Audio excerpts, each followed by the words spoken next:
Probably a more common reason to adjust the node object is to add custom data to it that we've stored in some storage mechanism. So in our next example, what we're going to do is add to the node form to add a new setting to it that allows us to set a backup user. And the idea of a backup user will be that in further examples, we'll allow the user that's specified in that input to edit the node, even though they're not the owner of it and maybe they don't have the correct permissions to adjust nodes. So the idea is that if the original author falls off the face of the earth, that there's an alternate that can go and edit that content. But our first step is storing that data somehow. So we're going to adjust the node form to add a field for that user specification. And next we're going to adjust the output of the node, and specifically the node load part where we're building that node object to begin with. Okay, let's go ahead and jump back to our module directory, and we're going to open up step 4, which is called modifying node form and saving custom data. Go ahead and copy the code there and paste it over the code that's currently in your .module file. We've added a good bit of code here. Let's scroll up to the top so you can see. It's right below our stuff examples page function here in stuff form alter. So we talk about form alter in the forms videos, but let me just give a quick rehash of what it's for. Through form alter, we can adjust any form in Drupal. And what we want to do is adjust any node form to add our new field that allows the user to select a username. So here's what we're going to do. First, we're going to check to see if the form node edit form property exists. If so, then we're working with a node edit form. And our next step is to add our new input for the user. So we're calling it stuff backup user. We're just prefixing it with the name of our module to keep the name spacing clean. We're giving it a type of text field, a title of backup user, and we're setting the default value.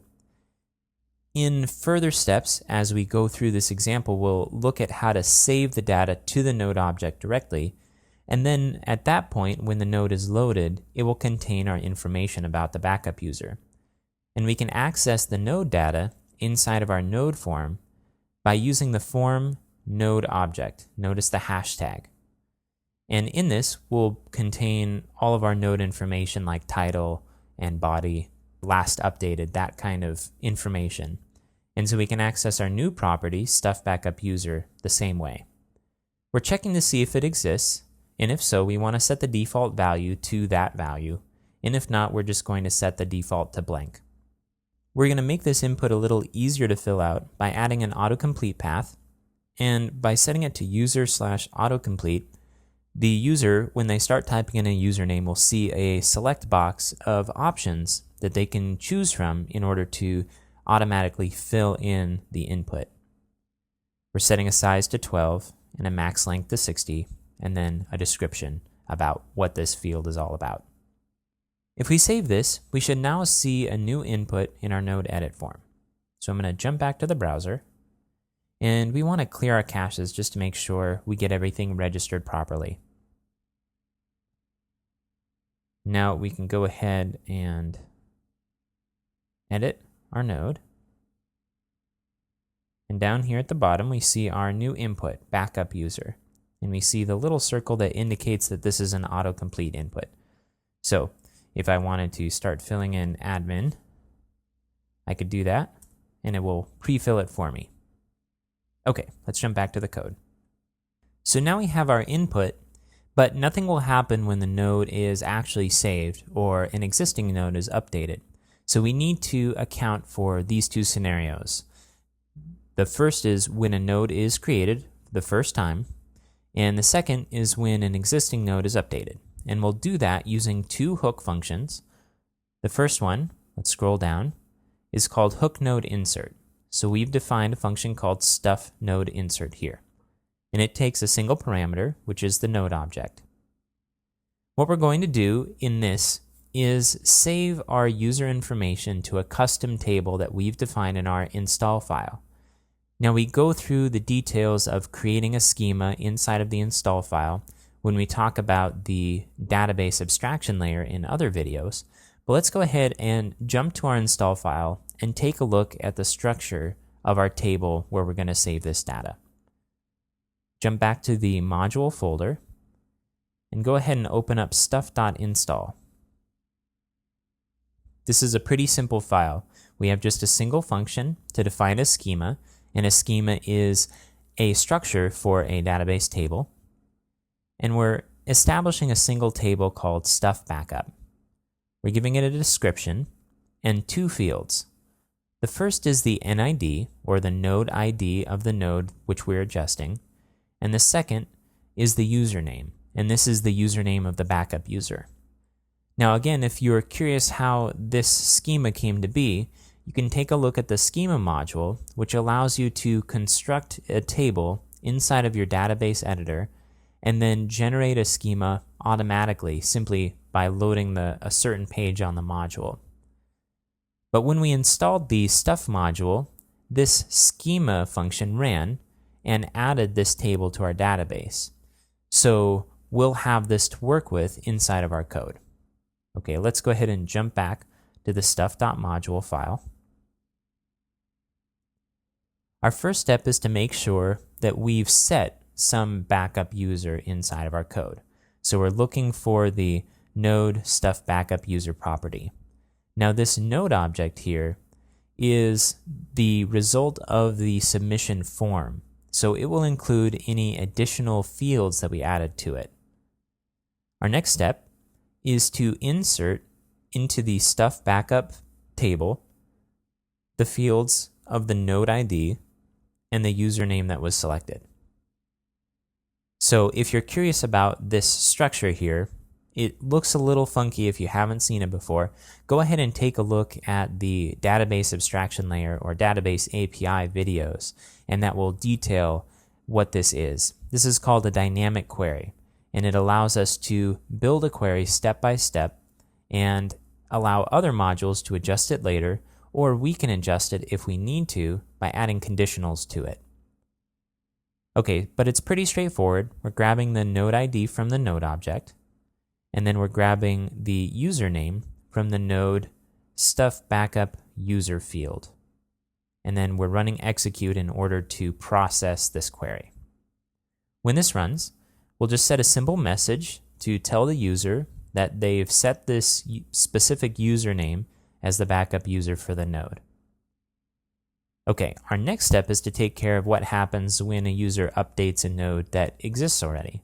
So if you scroll down, you'll see that we're defining a second function here, which is an implementation of hook node update. Just like with hook node insert, this takes a single parameter, which is node, and this is the node object that's been constructed from the form that was submitted. And we're going to check to make sure that we don't already have an entry inside of our stuff backup table for this node. So we're checking here using a static query to select the node ID from stuff backup, where the node ID equals, and then we're using a placeholder here. And then we're replacing this placeholder with the node ID. So we're checking to see if we have an entry that has the same node ID as the node that we're currently saving. We're just grabbing a single field using fetch field to make sure that this entry exists. And if it does, then we're going to want to update our entry in the database table instead of create a new one. So we're going to run a function called dbUpdate. Again, this is part of the database API. We're running it on the stuff backup table. And then we're just passing it the fields NID and username. So you'll see that this structure is identical to our insert statement that we used above with dbInsert. The difference with this one is that we're adding a condition to check the node ID for the NID of the node that we're currently acting on before we execute the query. Okay, in this process, we'll update with any new information that we've added into our backup user field. And then we're going to set a message that says you've updated the node to use this particular username as your backup user. If that's not the case, then we want to just run an insert just like we would when a node is created. So this would happen if we had a series of nodes already and then we installed our module. There wouldn't be any entries in our database for those nodes, so every time a node was updated for the first time, it would need to insert a new entry into the database. So we're just going to run stuff node insert, just run that hook, just like it would process when a node is inserted. And we're going to pass it the node object. The one other action we should take into account when working with a node is when the node is deleted. So we've added one more function here to remove the entry from our stuff backup database whenever a node is deleted that corresponds to that entry. We do so using the function hook node delete. So this is an implementation of hook node delete. So we're calling it stuff node delete. We're passing it the node object just like we did with hook node insert and hook node update. And we're running a query function called dbDelete, and this is structured very similarly to our previous dynamic queries. We're selecting the table stuff backup. We're adding a condition of NID equals node ID, and then we're executing this. And this will just delete this entry that corresponds to the node ID being the node that's currently being deleted. Okay, go ahead and make sure that your module is saved, and then jump back to the browser. And what we're going to do is clear our caches just to make sure that everything's registered properly. And let's go ahead and edit this node. I'm going to just hover over the node and select this cogwheel and click edit. And we're going to save a backup user of admin. And we're going to save it. And if we look at the top here, we'll see the message that we set to display when the node got edited here. You have updated the node to use admin as the backup user for this node. Excellent. And if we looked at the stuff backup table in our database, we would see a new entry in there for our node ID 50 that includes the username admin. Now, if we go to edit this form now, and we scroll down to our backup user, we'll see that it's still blank. And this is because we need to implement another hook in order to load our data into the node object when it gets used. And that is used in the node edit form as well as any place where the node is displayed.